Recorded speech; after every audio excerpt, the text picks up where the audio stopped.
দেখুন, ট্রেডিং আর ইনভেস্টমেন্টের মধ্যে পার্থক্যটা কি থাকে? ট্রেডিং হচ্ছে এমন একটা জিনিস, মিনস আপনি একটা হোলসেল বা ডিস্ট্রিবিউটর থেকে একটা প্রোডাক্ট পারচেস করে আনলেন এবং আপনার দোকানে বা কোথাও আপনি সেটা 5 টাকা দিয়ে পারচেস করার পরে 60 টাকা দিয়ে বেচছেন। মাঝখানে যে 2 টাকা লাভ হচ্ছে সেটা হচ্ছে আপনার ইনকাম। এটাকে বলা হচ্ছে ট্রেডিং। বাট কোনো একটা কারণে আপনি মার্কেট থেকে 5 টাকার একটা কিছু প্রোডাক্ট পারচেস করার পরে যখন আপনি এটা সেল করতে যাচ্ছেন এবং সেটা দেখা যাচ্ছে যে 4 টাকা হয়ে গেল, 5 টাকা দিয়ে কেনার পরে 4 টাকা হয়ে গেল বা 3 টাকা হয়ে গেল মার্কেট দর, এবং তখন সেল করে আপনার 2 টাকা 3 টাকা লস হয়ে গেল। তাহলে 60 টাকায় বেচলে যেরকম লাভ ছিল, 2 টাকা লসে বেচে আপনার সেই লসটাও কিন্তু হচ্ছে।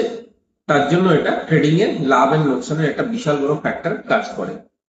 আপনি কিনছেন আর বেচছেন, আপনার ধারণাই আছে একটা স্টক আমি পারচেস করব এবং ওই দিন 1 মান্থ বা 15 দিন বা 7 দিন বা সেম ডেতে আপনি জিনিসটা প্রোডাক্টটাকে সেল করে দিবেন। সেক্ষেত্রে বিশাল বড় একটা রিস্ক কিন্তু অলওয়েজ কাজ করে যে আপনি তার থেকে আপনার যে প্রফিট মার্জিন আছে সেটা আপনি ইনকাম করতে পারবেন কিনা, আর্ন করতে পারবেন কিনা। আর ইনভেস্টমেন্ট হচ্ছে এমন একটা জিনিস যেটা আপনার লাইফটাকে, ফিউচারটাকে সিকিউর করবে, পরবর্তী সময়টাকে সিকিউর এবং ওয়েলদি রাখার জন্য হচ্ছে ইনভেস্টমেন্ট।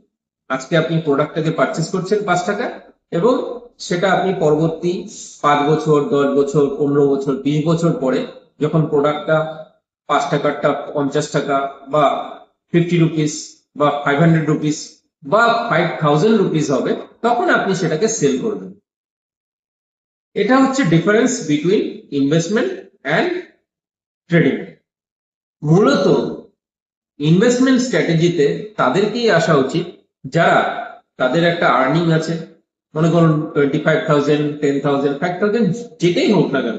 আমি তো বলি, আজকে আমি একটা ভিডিও ডিসকাশন করব, যদি আপনার মিনিমাম 10,000 ইনকাম থাকে, আপনি শুধু তার মধ্যে থেকে 2,000 রুপিস যদি পরবর্তী 40 ইয়ার্স এর জন্য সেভিং করেন, তাহলেও অ্যাপ্রক্সিমেট আপনি 15 CR অ্যামাউন্ট 40 ইয়ার্স পরে আপনার ওয়েলথ ক্রিয়েট করতে পারেন।